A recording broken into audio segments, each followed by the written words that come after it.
A blessed new week to each and every one of you. This is JDK Rabbit. Yeah, JDK Rabbit Farm. We are located in Ogunami, Olomu, Ugeli, south of Delta State. So today we'll be taking you through a tour around the farm. A lot of persons have so many questions about rabbit farming, and those are the things we will be talking about today. Some questions that intending farmers do ask, some from what they have heard from other farmers, some are misconceptions. Yes, I would call it misconceptions, ideas that are not properly rooted on facts or not understanding situations properly enough can cause some misconceptions. And if care is not taken, this might not help others who intend to venture into this profitable livestock farming. So today we'll be talking about some of these basic questions, misconceptions that one or two persons who are intending to go into rabbit farming and even some other livestock will want to know about. And I'll be atomizing them one after the other. I don't write things down, so I will just be touching them one after the other as I remember. So the first one I am going to touch today in rabbit farming. While I talk about this, I'll be taking you through the tour of the farm gradually so that seeing is believing. Okay, seeing is believing. Okay. Why do I say this? Now, when we look at something, how is something an income generating something? Can you make profit in rabbit farming? Is it possible to make profit from rabbit farming? For example, this is 100 room capacity farm, rabbit farm, okay? With enough space, we have more than enough space in this yard. We have an uncompleted building over there. This is an uncompleted building, a full self-contained that is there that we can still expand to. We have the back of the common where we have a lot of space to expand. But presently we are running on 100 rooms capacity farm, okay? And we are using about 30 does for breeding, okay? So now, what do we mean when we say something is it a profitable venture? Is it profitable? There's enough space. We've done a lot of structures and we've been working. So, is it a profitable venture? How is something a profitable venture? Take for instance, you operate a store, for example now. You operate a shop. When you operate a shop, what happens in the shop? You buy goods. Maybe you buy goods, for example, you buy goods of 1 million naira in a month. Okay? And when you sell the goods, you are expected to get your capital back and also make profit. Is it not? Good. Okay, now, at the end of the day, imagine you buy goods 1 million naira in, and after selling, you realize 1.5 million or you realize 2 million. What is that called? What is that called? Did you make profit or you did not make profit? That is rabbit for me. For you, I can tell you categorically that in my rabbit venture so far, in my rabbit farming venture, starting from when we were so small, when this farm was, when we started from our 2 rooms, it wasn't just a day's journey. We started from 2 rooms. You could find out that when we started to feed, we were feeding a bag for a full month.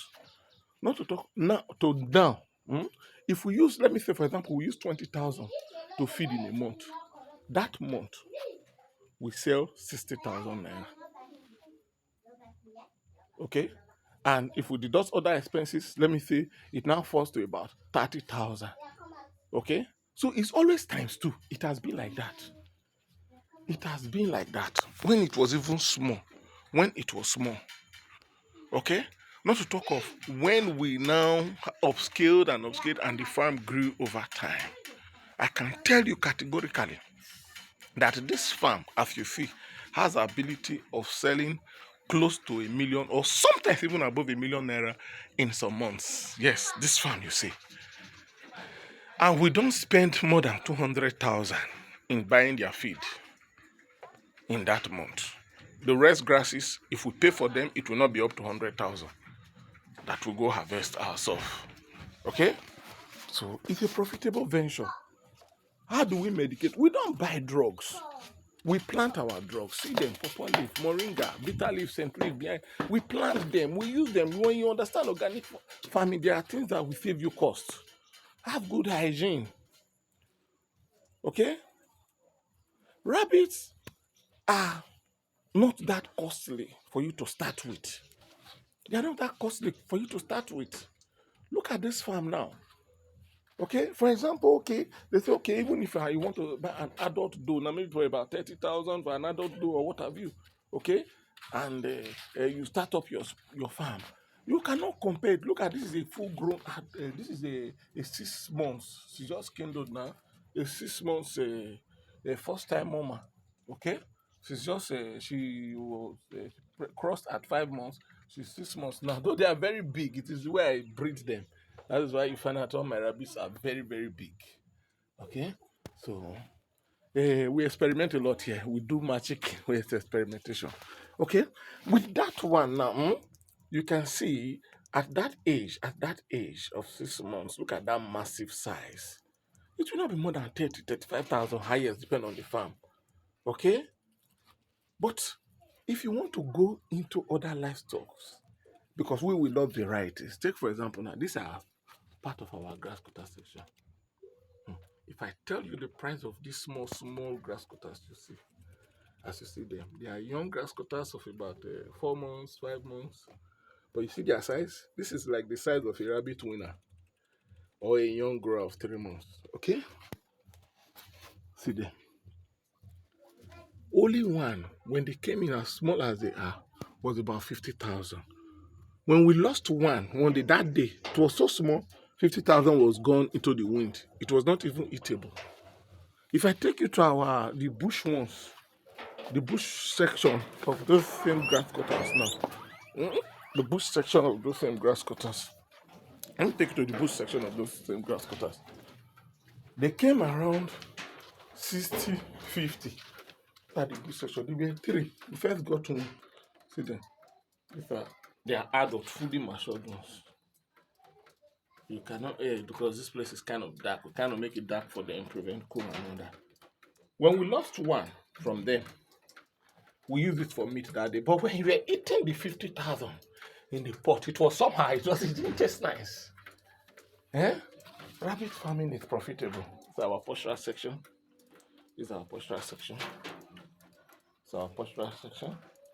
We'll spend some day to enlighten you about this. We've done that in the time past, but we'll do that some other time. You can see, all these are our cages. You can see they are empty. Most of them are empty. Why? Where are the stocks that were there? They are all gone. But there are so many other young ones coming up to replace them. You could hardly find a matured rabbit. You will not find a matured rabbit, male and female, in our farm. You can never find them. Before they get to that stage of maturity, they are gone. Highest they could get to males, growers. Yes, the males can hit growers. Highest, because we have a lot of bucks. Highest, but you will not see those. Even to see doa grow is by special connection. So rabbit farming is profitable. Rabbit farming will give you good digits in a month. Every month will give you good digits. So that one misconception that is not profitable. Some will say, okay, rabbits, they fall sick a lot. No. I have handled other, in this compound, I have handled poultry beds. I have handled, what do we call it? I've handled dogs. I've handled, no. Turkeys and what have you. Rabbits don't fall sick that much. What you need to do is to understand them. When anything occurs, look at what you did in the past few days. The one thing you should not do in rabbit, don't change their feed anyhow. They like a routine. Don't change their feed anyhow. Rabbits don't just fall sick. Follow the rules, okay? Follow that person that introduced you into rabbit farming. Get the right knowledge. You will not have challenges. It is one of the best ventures you can think of. Okay? You can add other livestock to it, but I will tell you, if you are looking for something that will sustain your house, that will give you good digits, go into rabbit farming. You will thank me later for this. So, rabbits don't just fall sick anyhow.